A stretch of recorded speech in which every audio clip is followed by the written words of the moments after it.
Olá, olá, olá, meus caros e minhas caras, sejam bem-vindos ao segundo episódio do The One Experience.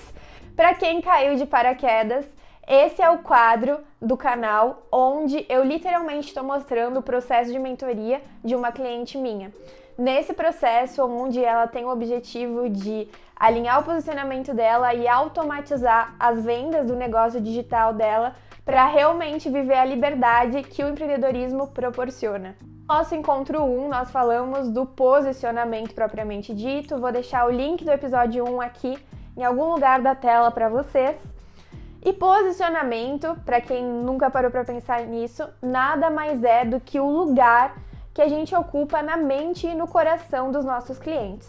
É por isso que umas pessoas preferem Apple a Samsung, é por isso que algumas mulheres vão preferir Prada a Louis Vuitton. Esse é o papel de um posicionamento bem feito. Posicionamento de marca é algo muito difundido e muito trabalhado em marcas institucionais. Agora, no quesito marca pessoal, se você é um profissional, existe ainda muito o que ser explorado em cima disso. Então, se tu quer tornar o teu nome um negócio de alto valor, acompanhe essa série que eu tenho certeza que tu vai ter muitos insights. E falando em insights de milhões, eu já tô aqui com a Amanda, já vou sentar aqui com ela e a gente separou os 4 maiores insights que aconteceram no meio desse processo, do início até hoje, e eu tenho certeza que, vai dar um estalo aí na cabeça e vai abrir possibilidades dentro do negócio de vocês. Então, bora! Já tô aqui com a Amanda no estúdio, a gente tava tendo um brainstorm de tudo o que vem acontecendo até então, a partir do momento que ela começou a executar as ferramentas que eu passei pra ela. E aqui a gente separou as 4 principais sacadas que eu tenho certeza que vão contribuir pro negócio de vocês também. E a primeira sacada, até que a gente escreveu aqui, né, Amanda, é que o óbvio precisa ser dito principalmente quando a gente tá indo contra o senso comum. O que isso significa? Que quando a sociedade tem um padrão muito óbvio na cabeça, a gente precisa expor o que é esse óbvio e falar o porquê ele, teoricamente, não está certo, de acordo com o posicionamento da Amanda. Amanda, dá o exemplo, explora mais sobre isso, qual foi o teu insight e conta pro pessoal o que é esse óbvio que tu não estava explorando até então. Então, eu trabalho com autoestima feminina, né, como vocês já sabem, e como a Cami falou, as pessoas fazem associações. Qualquer tema que vocês explorarem com as pessoas vão fazer uma associação sobre as palavras. Então, autoestima, quando eu falo sobre autoestima, as pessoas têm uma associação do que aquilo significa, de acordo com o que a gente aprende no senso comum, o que tá no inconsciente coletivo. E quando a gente fala sobre autoestima dentro de uma sociedade que ela é predominantemente machista e patriarcal, tem um significado para a maioria das pessoas, que é como a gente aprende, né? Só que a autoestima que eu quero trabalhar com as pessoas é uma autoestima que vai muito além da beleza, por exemplo. Né, da imagem, do corpo. E hoje, até hoje, ainda é muito associado, né, para mulheres que a autoestima é algo relacionado à beleza, a elas se sentirem bonitas, ou até muitas vezes a elas serem desejadas pelo outro, serem validadas pelo olhar masculino. Então, eu vi que eu não estava explorando no meu Instagram o básico da autoestima, né? O que é autoestima? Que é, então, quebrar esses estereótipos que a maioria das pessoas tem internalizado, né, no inconsciente delas, do que é autoestima. E aí, o que acontece? Qual que foi o problema que a gente identificou nos meus conteúdos? Eu tava trabalhando muito para um nível de consciência que a minoria tem em relação à autoestima. Então, acaba que eu não consigo conectar com muitas das pessoas que eu quero conectar. E eu tô passando ali algo que é para um nível de consciência talvez que eu tenho nesse momento. E eu preciso explorar mais esse básico, quebrar alguns estereótipos, falar o básico mesmo, né? O que é autoestima? E aí, a partir disso, dá para explorar muita coisa que tá faltando hoje nos meus conteúdos que eu compartilho com as pessoas. O óbvio precisa ser dito e você não vai se tornar menos profissional ou parecer menos inteligente quando você explora isso. Muito pelo contrário, as pessoas que precisam ser alcançadas, muitas vezes elas vão vir a partir dos conteúdos óbvios. E a segunda sacada, que vem de encontro já à primeira, é sobre revisitar a tua história. Revisitar a tua história pode te trazer à tona pontos importantes que vão conectar com a tua audiência. Provavelmente o óbvio que agora tu esteja com dificuldade de falar é algo que tu já passou lá atrás. E que agora a tua audiência está nesse momento. Pois é, e aí é uma coisa que eu não tava explorando muito, que é o eu do passado, né? É porque o eu do passado conecta com a audiência que eu não tô explorando nesse momento, né? Que eu quero explorar, que eu quero falar com essas pessoas. Então, eu já vivi muito na minha história situações que a maioria das mulheres vivem hoje. Hoje eu tenho consciência de muitas coisas, então eu perdi um pouco aquela Amanda que foi no passado, questões com a minha autoestima, que inclusive eu decidi trabalhar com autoestima por causa do meu processo, da minha história, mas eu perdi isso com o tempo, né? E eu posso resgatar coisas que eu já sei, que eu já vivenciei, que eu vou fazer com que essas mulheres se identifiquem com o que eu tô falando a partir da história que eu já vivi. Hoje, eu lido de uma outra forma com essas coisas. Hoje, eu tenho uma consciência diferente em relação a essas coisas. Mas eu posso resgatar as vivências que eu tive e que a maioria das mulheres tem. Com a forma que elas se relacionam com elas mesmas, os diálogos que elas têm internamente com elas mesmas, as questões de autocrítica excessiva, que todas são coisas que eu já vivi. Relacionamentos tóxicos, se ver presa a um relacionamento, não ver que tem força pra sair de certos relacionamentos, não conseguir se posicionar diante de algumas situações. Todas essas coisas são coisas que eu vivi e que estão atreladas à autoestima, né? Não conseguir bancar os próprios desejos, enfim. Então tem muita coisa que eu vivi e que eu não tava explorando, mas que eu com certeza vou poder conectar muito mais com essas mulheres. Então é um eu que eu preciso resgatar e que com uma atividade que a Cami passou, eu consegui resgatar várias histórias, vários exemplos, várias coisas que eu já vivi que com certeza vai conectar com essas mulheres que eu quero falar. Terceira sacada de milhões. Para um negócio digital ser fluido, ele precisa que os produtos conversem entre si. Ou seja, tu precisa criar uma órbita que rege todos os teus produtos. Pois é. E aí é uma coisa que eu tava um pouco perdida também, porque eu fui desenvolvendo alguns produtos diferentes, e eu já eu tava me embaralhando no sentido de qual que eu dou mais peso, qual que é uma porta de entrada, como é que funciona a minha esteira de produtos.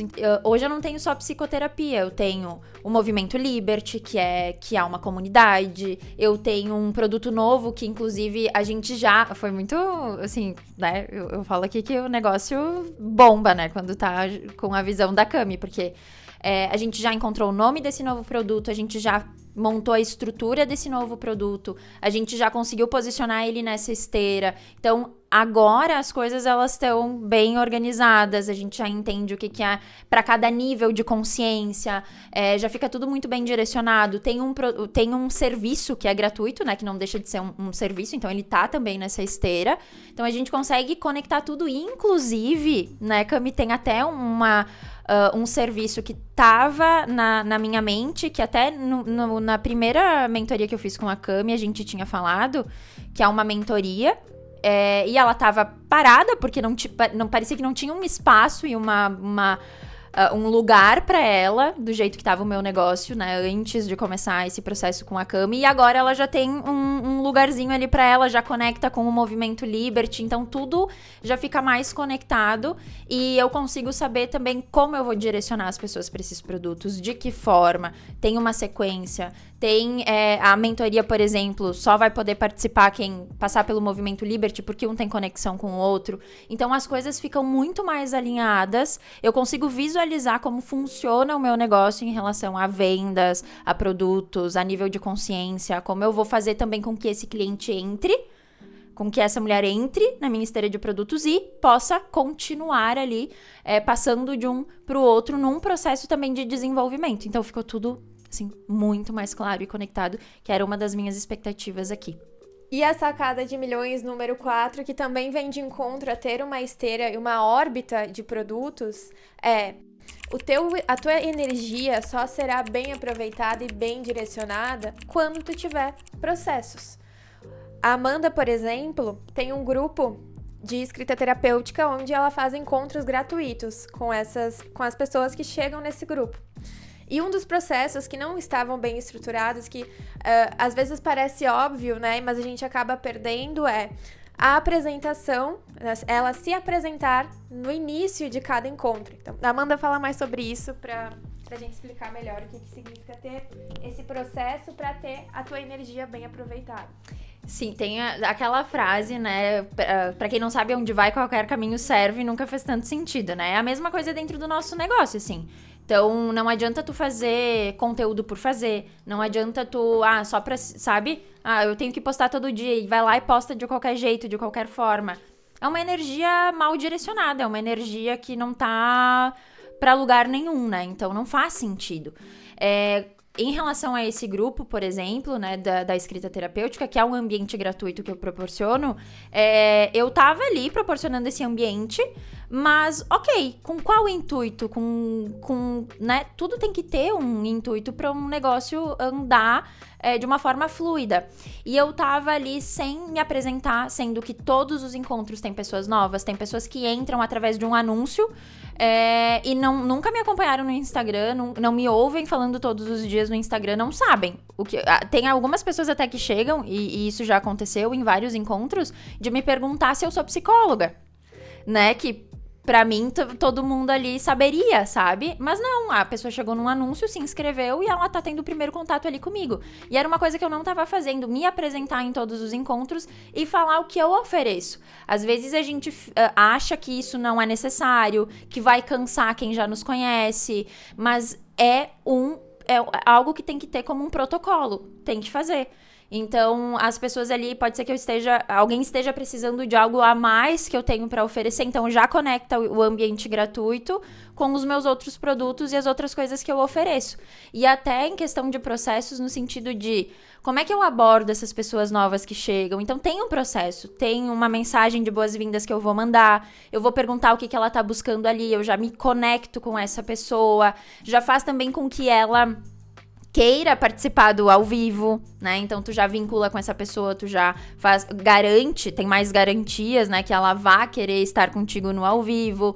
Ela estando no ao vivo, ela vai te conhecer melhor porque tu vai se apresentar, ela vai conhecer mais os teus produtos porque tu vai falar, e ela provavelmente tem mais chances de seguir nessa esteira de produtos. Então, tudo tem que estar muito conectado e nosso comportamento, nosso posicionamento também tem que ter alguns protocolos. Então, é nesse sentido. E processos em tudo. Eu acho que desde o início, em todos os ambientes que tu tiver, no Instagram, em tudo, assim, em tudo. E isso não é pra ficar uma coisa robótica, mas é justamente pra que a tua energia seja bem direcionada e que tu tenha os resultados que tu quer atingir dentro do teu negócio. Porque é um negócio, não é uma brincadeira, né?